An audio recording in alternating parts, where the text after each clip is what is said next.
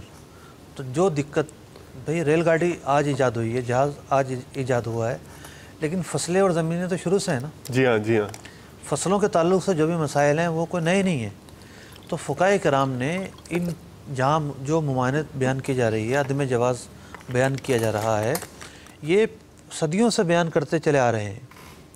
تو کچھ ایسے طریقے فقہاء نے بیان کیے ہیں ان باغات کے ٹھیکے کے سلسلے میں, اگر ان طریقوں کو اپنایا جائے تو جواز کی راہ مل سکتی ہے.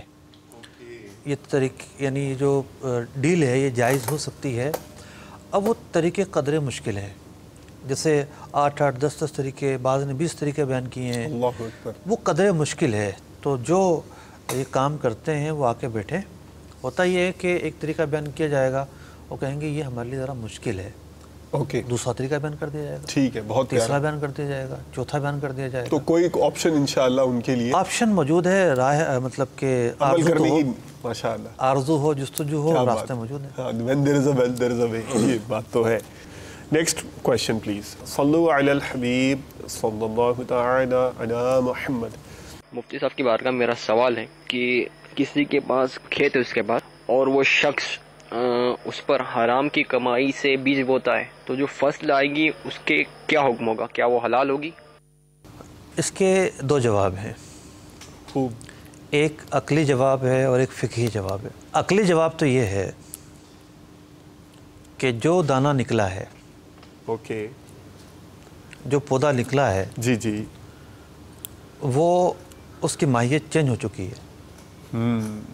نیچر یعنی کہ اس نے جو کام کیا, جی جی, جو کیا سو کیا, ٹھیک ہے, وہ غلط ہے, وہ ناجائز ہے, اس کی ہم کوئی تائید صفائی بیان نہیں کر رہے, ٹھیک ہے, لیکن آگے کے نتائج کی بات کر رہے ہیں. جی جی. تو اس نے بیج ڈال دیا اور اس کی نگہداشت کی, پانی دیا. اب جو چیز نکلی ہے یہ وہ نہیں ہے جو اس نے ڈالی تھی, اوکے, یہ کچھ اور ہے. تو عقلی بات یہ ہے کہ بعض اوقات یہ ہوتا ہے کہ ایک چیز کا دوسری چیز سے تعلق ہوتا تو ہے, جی جی, لیکن وہ بڑا دور کا تعلق ہوتا ہے. اور یہ پاکی اور ناپاکی کا مسئلہ نہیں ہے. صحیح. بھائی مثال کے طور پر پانی کسی جو ہے وہ بالٹی میں ہو اور ایک قطرہ جو ہے وہ پیشاب ڈال دیں تو پورے بالٹی ناپاک ہو جائے گی. صحیح. اور اس بالٹی کے اندر پہلے سے قطرہ پیشاب ہے اور پانی ڈال دیں پھر بھی ناپاک ہو جائے گی. تو یہ ایک کنیکشن کی بنیاد پر اور مائع قلیل ہونے کی بنیاد پر یہ پانی ناپاک ہو رہا ہے. ٹھیک ہے. تو وہ فیلڈ اور ہے, جی, یعنی وہ جو ایریا ہے وہ اور ہے, اور یہ جو ہے یہ اور. جیسے فقہاء کرام نے بیان کیا, ایک شخص کے پاس حرام کی آمدنی ہے, ٹھیک, اور اس نے وہ آمدنی لگا کے کام کیا, جائز کام کیا, کوئی جائز کام کیا, ٹھیک ہے. تو یہ جو پیسہ اس نے ڈالا ہے, اس پیسے کے جو فوائد ہیں, جی جی, یہ اٹھانا اس کے لیے حلال نہیں تھا. اس کو جو بھی اس کا محل تھا اس میں یہ جان وہی چھڑاتا, کرتا جو شریعت مطہرہ نے اس پیسے سے جان چھڑاتا. لیکن اگر اس نے کوئی کاروبار کر لیا, ٹھیک, کاروبار میں کیا ہوگا, یہ جائے گا کپڑے کی دکان پہ, ہمیں کپڑا چاہیے مجھے, ایک سودا ہوا, سودے کے نتیجے میں اس کو کپڑا ملا. صحیح ہے. بھئی یہ بھی تو ممکن ہے کہ ادھار میں یہ کپڑا اٹھا کے لے آئے, اوکے, اور ادھار میں کپڑا اٹھا کے لانے کے بعد پھر یہ اس سے کام کرے. پیسوں کی جو ادائیگی ہے یہ ایک ثانوی مرحلہ ہے. اوکے. اصل چیز ہے سودے کا ہونا, یعنی عقد, ایگریمنٹ, ٹھیک, یہ اس کا دکاندار کے ساتھ ہوا. جی جی, اور یہ ہونے کے بعد پھر اس نے اس جو چیزیں خریدیں وہ حلال تھیں, وہ حلال تھی, کپڑا تھا, کپڑا کیا حرام ہوگا. جی جی جی. اب اس نے جو ہے وہ خریدیں, اور عام طور پر عقد و نقد جمع بھی نہیں ہوتے, پیسے اس نے بعد میں دیے سودے کے. ٹھیک ہے, ابھی کتنا کپڑا, اتنا, یہ لو چیک لے لو. ٹھیک. یہ عقد و نقد نہ جمع نہ ہونے کی صورت ہے. تو جو یہ ادا کر رہا ہے وہ ادائیگی حلال کی کرنا اس پر واجب تھا. صحیح. اس میں اس نے کوتاہی کی, لیکن جو اس نے کام کیا ہے وہ کام حلال کا ہوگا اور اس سے جو نفع ہوگا وہ حرام آمدنی نہیں کہلائے گی. ماشاءاللہ یہ بھی شریعت مطہرہ اور ماشاءاللہ. تو یہی اب فقہی جواب وہاں پر ہے. جی ہاں کہ بیجوں میں جو کچھ تھا وہ تھا, اب ان کی جو کچھ بھی ہے نتائج وہ آگے ظاہر نہیں ہوں گے. ماشاءاللہ. مرحبا. میں چاہوں گا کہ 3 پہلے اس مرحلے پر کالز ہمیں دیجئے, پھر ہم آگے بڑھیں گے انشاءاللہ. صلو علی الحبیب صلی اللہ تعالی علی محمد وعلی آلہ واصحابہ وبارک وسلم. میرا نام راجہ امجد ہے اور میں لاہور سے بات کر رہا ہوں. اپنا سینیٹری کا کاروبار ہے, دکان ہے, اور اس میں جو مال پڑا ہے اس کا اندازہ نہیں ہو پاتا کہ یہ کب خریدا تھا اور کب بکے گا, اور اس پہ جو ہے زکوٰۃ کا کیا ہوگا, کیونکہ ابھی تک تو ہمارے پاس کمپیوٹر یا آڈٹ ایسا کوئی سلسلہ ہے نہیں, نہ ہی کبھی پوری دکان کا سامان جو ہے گنتی کیا ہے یا اس کی قیمت نکالی ہے. تو اس پہ کیا حکم ہوئے گا, کیا لازماً ہمیں کرنا پڑے گا تاکہ ہم شریعت کی جو ہے وہ روح سے جو ہے اپنی زکوٰۃ صحیح معنی میں ادا کر سکیں. ماشاءاللہ. میں آپ کا سوال سن کر سچی بات ہے دل سے بہت خوش ہوا ہوں, اور مجھے لگتا ہے ایسا قیاس ہے, ظاہر ہے کوئی کنفرمیشن کا ذریعہ تو نہیں ہے, کہ سلسلے میں جو ابتدا میں سوال پیش کیا گیا تھا شاید اس سے کوئی انسائٹ اور موٹیویشن آپ کو ملی ہے, تو ضرور مفتی صاحب سے پوچھتے ہیں آپ. اور وہ سب ناظرین جنہیں یہ یا اس سے ملتی جلتی سچویشن درپیش ہے, دل کے کانوں سے سنیے گا. اگلے سوال کی طرف چلے جائیے. فارما سے تعلق رکھتا ہوں, تو اکثر میں نے دیکھا ہے کہ لوگ نا کچھ ایک انجیکشن آتا ہے 100 روپے کا, وہ اپنے مریض کو 10 روپے والا انجیکشن لگا کے 100 روپے والا بتا دیتے ہیں اور ان سے 100 روپے لیتے ہیں. کیا یہ ان کے لیے جائز ہے؟ اوکے, ابھی پوچھ لیتے ہیں. Quite unique type of question, عموماً اس طرح کا انفرادی سوال آتا نہیں ہے, یہ بھی پوچھتے ہیں. نیکسٹ کویشچن شامل کیجئے پلیز. محمد طفیل عطاری چھڈو. میرا سوال یہ ہے کہ جو آج کل یہ جنس کا کاروبار کرتے ہیں, جیسے سپوز کریں کہ کسی نے کسی سیٹ کے پاس مرچی فروخت کی تو وہ 2 لاکھ کی مرچی ہوئی, تو وہ سیٹ کیا کرتا ہے, وہ چیک دیتا ہے کہ بھئی یہ 2 لاکھ کا آپ چیک لے لیں. تو پھر اس کے بعد وہ اگر بیچنے والا یہ ڈیمانڈ کرتا ہے کہ بھئی مجھے تو کیش چاہیے, تو اس پر وہ سیٹ کہتا ہے کہ بھئی کیش تو آپ کو مل جائے گا, مگر یہ چیک جو آپ بینک میں جمع کرائیں گے نا, تو جو بینک کٹوتی کرتی ہے اتنے ہی میں کاٹوں گا پیسے, آپ کو کیش پیسہ مل جائے گا. تو اس طرح یہ سیٹ کا کرنا درست ہے یا غلط ہے؟ جزاک اللہ خیر. السلام علیکم ورحمۃ اللہ وبرکاتہ. وعلیکم السلام ورحمۃ اللہ وبرکاتہ. مفتی صاحب کے ساتھ ہی مجھے جھڈو حاضری ہوئی تھی, اور راستے میں جو مرچ مارکیٹ ہے نا مجھے دکھائی بھی تھی مفتی صاحب نے. تو چلیں, وہ جب یہ آیا لفظ تو میرے ذہن میں مرچ ہی آ رہی تھی, ریکانسائل ہو گئی. پوچھتے ہیں میرے دوسری بڑی منڈی ہے وہاں پر. جی جی ماشاءاللہ. پہلا سوال جو سینیٹری کی مارکیٹ سے تعلق رکھنے والے اسلامی بھائی نے کیا ہے کہ انہیں تو پتہ ہی نہیں ہے کہ کون سا مال کب لیا تھا اور اس کی کیا قیمت ہوگی, کیسے اور کیا کرنا ضروری ہوگا. اب یہ یعنی کیلکولیشنز, اتنی ساری کیلکولیشنز کرنا ضروری ہوگی یا کوئی طریقہ ہے, کوئی حل ارشاد فرمائیے. دیکھیں, عبادات کے اندر بڑی پیاری تقسیم ہے ماشاءاللہ, جو انسانی نفس کے لیے یا انسانی کہہ لیجئے کہ انسانی طاقت کے لیے آسان ہے, وہ چیزیں زیادہ ہیں. ٹھیک, جیسے نماز دن میں 5 دفعہ پڑھنی ہوتی ہے. جی جی. جو چیزیں بہت زیادہ مشکل ہیں وہ زندگی میں 1 دفعہ ہے, جیسے حج کرنا صاحب مال کے لیے, وہ صحیح ہر ایک کے لیے نہیں. ٹھیک ہے. زکوٰۃ اور روزہ وہ چیزیں ہیں جو ہر سال ریپیٹ کرتی ہیں. ٹھیک ہے. روزہ تو سب نے رکھنا ہے, صحیح ہے, جو بھی عاقل ہے بالغ ہے سب نے رکھنا ہے. یہاں تک کہ عورت ناپاکی کے ایام میں ہے, نہیں رکھ سکتی, قضا رکھے گی. صحیح ہے. لیکن زکوٰۃ سب پر فرض نہیں ہے. صاحب نصاب پر فرض ہے, اور صاحب نصاب پر بھی سال میں 1 مرتبہ فرض ہے. بہت پیارا آپ نے, ماشاءاللہ. تو یہ جب ایک ایسا عمل ہے صاحب حیثیت شخص کے لیے جس نے ہر سال عود کر کے آنا ہے, ٹھیک ہے, ہر سال اس کا حساب لگانا ضروری ہے. روز روز نہیں آ رہا, نہیں آ رہا, ہر مہینے نہیں آ رہا, سال میں 1 دفعہ آ رہا, اور آنا ہے اس نے. ٹھیک ہے, بہت پیارا آپ سمجھا رہے ہیں ماشاءاللہ. قرآن مجید فرقان حمید کی ایک آیت ہے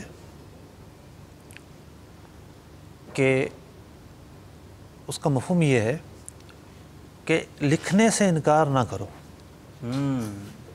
یعنی کوئی لکھنے کے لیے بلائے جی جی تو لکھنے سے انکار نہ کرو.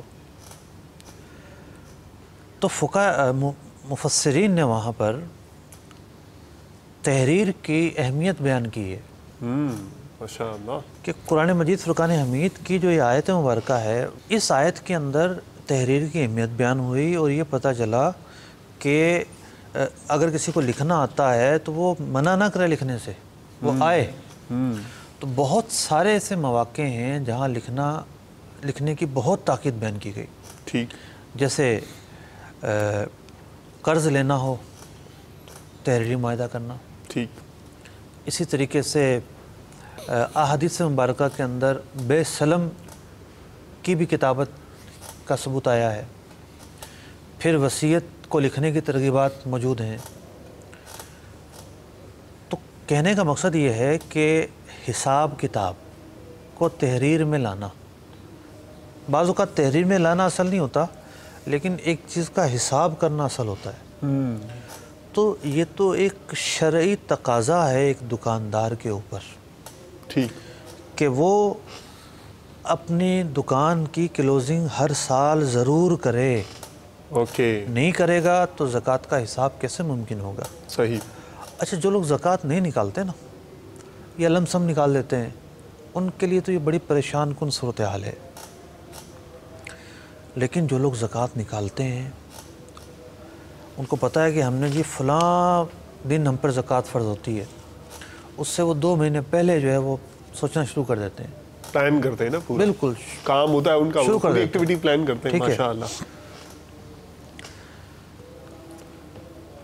پھر زکوٰۃ کے لیے رمضان یا شعبان یا رجب ضروری نہیں ہے. ہر ایک کے زکوٰۃ کس دن فرض ہوتی ہے ہر ایک شخص کا الگ حساب ہوتا ہے. ٹھیک. فتاوی اہل سنت زکوٰۃ کے موضوع پر موجود ہے، مکتبۃ المدینہ نے اسے شائع کیا ہے. اس میں مزید جو ہے اس کی تفصیلات دیکھی جا سکتی ہیں. تو کہنے کا مقصد یہ ہے کہ حساب کتاب سے تو فرار ہے ہی نہیں نا. جی جی. تو کرنا ہی کرنا ہے. صحیح. اور یہ تو وہ مرحلہ ہے کہ جہاں پر حساب کتاب شرعی اعتبار سے کرنا ضروری ہے. اوکے. تو ٹھیک ہے، آپ کے ہاں جو ہے وہ پارٹنرشپ نہیں ہے، آپ اکیلے مالک ہیں، بعض اوقات حساب کتاب وہاں کرنا پڑتا ہے جہاں پارٹنرشپ ہوتی ہے. جی ہاں. اکیلا بندہ کام کر رہا ہو تو وہ ٹھیک ہے، میں نہیں کرنا ہے، کیا میں نے کسی کو بولنا ہے، جواب دینا ہے. یہاں جو داعی ہے جو ضرورت پیدا کر رہا ہے وہ ایک سبب شرعی ہے. اس سبب شرعی کے بنیاد پر یہ ضروری ہے کہ حساب کتاب کر کے کلوزنگ کر کے پھر جو ہے وہ زکوٰۃ کو وہ کیا جائے. مکتبۃ المدینہ نے ایک فارم بھی ڈیزائن کیا ہے، اور اس فارم کو اگر آپ دیکھ لیں گے، ممکن ہے ویب سائٹ پہ رکھا ہوا ہو، تو اس فارم کو دیکھ کے بھی زکوٰۃ کس طرح نکالی جاتی ہے، کیلکولیشن کس طرح کیے جاتے ہیں، یہ سیکھنے کو ملے گا. دارالفتہ اہل سنت بھی آپ جو ہے وہ حاضر ہو سکتے ہیں. مرکز الاولیاء میں بھی ہے، راولپنڈی میں بھی، اور سردار آباد وغیرہ میں، فیصل آباد میں، وہاں پر بھی ہے. آپ وہاں جا کر مفتیان کرام کی رہنمائی کی روشنی میں بھی اپنی زکوٰۃ کی کیلکولیشن سے مدد لے سکتے ہیں. اور جن دنوں میں دکان بند ہوتی ہے، چھٹی کا دن ہوتا ہے، آپ یہی سمجھ لیجئے کہ اس دن اسائنمنٹ ہی یہی ہے. کرنا تو ہوگا نا بھائی جان. تو یہ وقت نکال لیجئے، انشاءاللہ تعالیٰ برکت ہوگی. اس کے اثرات جو ہوں گے آپ جب دیکھیں گے نا تو انشاءاللہ دوسروں کو مشورہ دیتے پھریں گے. 100 روپے کا انجیکشن اور 10 روپے والا لگایا اور بتایا دوسروں کو کہ یہ 100 روپے والا تمہیں 100 روپے کے برانڈ والا 100 روپے کی کوالٹی والا لگا رہا ہوں، اور 100 روپے ہی چال لیے ہیں. کیا کہتے ہیں آپ؟ نگران شورا کا بڑا ہی تاریخی بیان تھا. سبحان اللہ. تجارت میں کامیابی کا راز، اور اس کا موضوع تھا دھوکہ نہ دیا جائے. دھوکہ دینے والے تجارت میں کامیاب نہیں ہوتے. تو وہ بیان یہ ضرور سنیں، اور جو یہ کام کرتے ہیں ان کو بھی سنائیں. فی نفسی سوال کا جواب یہ ہے کہ جو کام یہ کر رہے ہیں وہ خیانت ہے، دھوکہ ہے. اور جو یہ 90 روپے کماتے ہیں، 10 روپے کا انجیکشن لگا کر 100 روپے کا ظاہر کرتے ہیں، تو 90 روپے کا ڈفرینس آیا. تو جو 90 روپے کماتے ہیں وہ ان کے لیے مال حرام ہے. اللہ اکبر، اللہ اکبر. سوچنا چاہیے. مرچی چیک 2 لاکھ تو وہ پورا ہو گیا ہوگا. میں چاہ رہا ہوں اور کال شامل کریں. اس کی مختصر اشارہ کیا ہے اس سوال. دیکھیں، جو شخص مال بیچتا ہے، جی جی، اگر وہ کیش میں بیچتا ہے، نقد میں بیچتا ہے، تو اس بات کا مستحق ہے کہ اسے پورے پیسے دیے جائیں. ٹھیک ہے. پیسوں کی ادائیگی، مال دینا بیچنے والے کی ذمہ داری ہے. ٹھیک. اور کیش دینا خریدنے والے کی ذمہ داری ہے. تو خریدنے والے کے اوپر ہے نا وہ کیش دے، کسی سے قرض لے کر دے، بینک سے جا کے خود کھلوا کر دے. ٹھیک. تو شرعی اعتبار سے یہ ظلم ہے کہ بیچنے والے کو یہ کہا جائے کہ کیش چاہیے تمہیں تو ٹھیک ہے، پھر تم اتنے پیسے کم دو، میں کھلوا کر لا کر دوں گا. یہ تو آلریڈی اس کی ذمہ داری ہے. جس نے مال خریدا ہے، نقد میں خریدا ہے تو کیش دے گا وہ، اور ادھار میں خریدا ہے تو اتنا تو ہو سکتا ہے کہ وہ چیک دے یا یہ دے، لیکن ادھار میں بھی اگر وہ کہے کہ مجھے کیش چاہیے تو کیش ہی دینا پڑے گا. ٹھیک ہے. اچھا مفتی صاحب، بعض اوقات ایسا ہوتا ہے کہ اتنی بڑی رقم ہے تو وہ اگر کیش دیتے ہوئے ڈر لگ رہا ہے یار کوئی چھین نہ لے، کوئی لوٹ نہ لے، تو بینک سے ٹرانزیکشن ہوگا، چیک کے ذریعے ہوگا تو بینک سے ہی بینک میں اکاؤنٹ میں ٹرانسفر ہو جائے گا. کہ سودا طرفین کی رضامندی سے ہوتا ہے. اوکے. تو طرفین جو ہے وہ ادھار سودا کر لیں، ٹھیک، کیش میں نہ کریں. صحیح. اگر خریدنے اور بیچنے والے کو دقتیں ہیں تو یہ دقتیں سودا کرنے سے پہلے بھی نظر آ رہی ہیں. صحیح. اور یہی تو اس سلسلے میں بیان کیے جاتے ہیں کہ بھئی آپ سودا کرنے سے پہلے ہر طرح سے کلیئرٹی کریں، پیسے کس طرح ادا کیے جائیں گے، نقد ہوں گے، ادھار ہوں گے، کس شیپ میں ہوں گے، مال کیسا ہوگا. یہ سب چیزیں تو سودا کرنے سے پہلے طے کرنے کی ہوتی ہے، پھر سودا کرنا ہوتا ہے. ٹھیک ہے. بعد میں لڑتے جھگڑتے رہے، کیش میں مشکلات ہیں تو چیک پر سودا کریں، چیک پہ سودا کریں کہ بھئی آپ کو چیک کے ذریعے 2 دن بعد ملیں گے پیسے. ٹھیک ہے. بہت پیارا، بہت پیارا. جی نیکسٹ. صلو علی الحبیب صلی اللہ تعالی علی محمد. ہم ایک ٹیکسی ڈرائیور ہیں، ہمارے پاس ایک خالی ٹیکسی ہے اور مال متا نہیں ہے، اس سے زکوٰۃ ہوئے گا یا نہیں؟ اوکے، ابھی پوچھ لیتے ہیں، یہ بھی خوشی والا سوال ہے. Next please.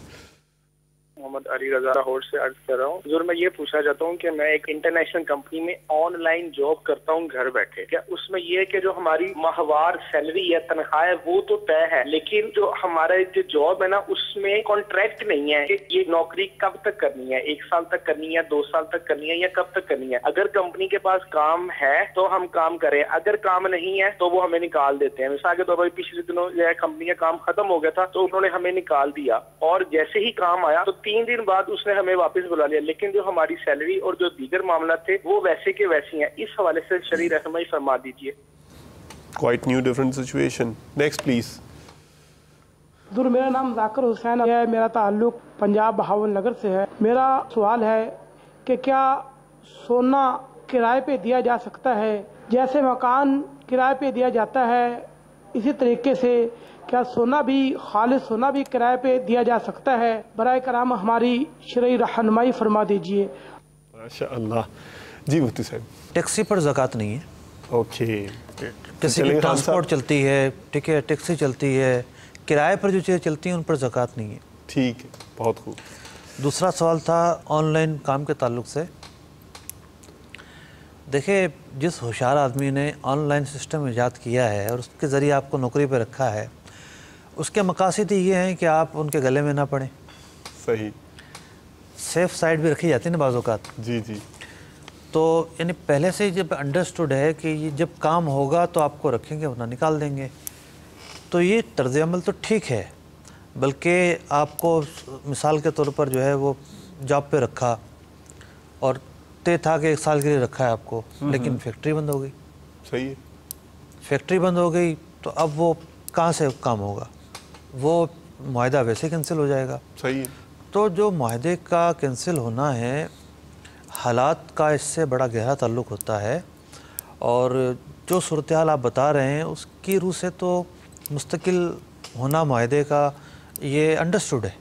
مستقل نہ ہونا کہ آپ کا کوئی معاہدہ مستقل نہیں ہے. تو بعض اوقات جو ہے وہ کانٹریکٹ کے اندر مدت بیان کرنا شرعی اعتبار سے ضروری بھی نہیں ہوتا. یہ کہہ دینا کافی ہوتا ہے کہ جب تک کام چلتا رہے گا ٹھیک ہے، ہم آپ سے کام لیتے رہیں گے اور اتنی آپ کی تنخواہ ہے. تنخواہ کا بیان کرنا کافی ہوتا ہے. ٹھیک ہے. کرائے پر سونا دینا، سونا کرائے پر دینا جائز نہیں ہے. ہاں اگر زیورات کوئی کرائے پر لے کر جاتا ہے اور پہن کر استعمال کر کے، ہاں، اور اس کے مقاصد ہیں، جائز مقاصد ہیں، تو اس کی صورت ٹھیک ہے، وہ ممکن ہے. لیکن خالص بسکٹ سونے پر کرائے پر دے دیا، سونے کا بسکٹ، یا خالص سونا کرائے پر دے دیا، یہ جائز نہیں ہے. یہ لازمی طور پر سودی امور پر مشتمل ہوگا. اوکے. 2 کالز اور پلیز دیجیے.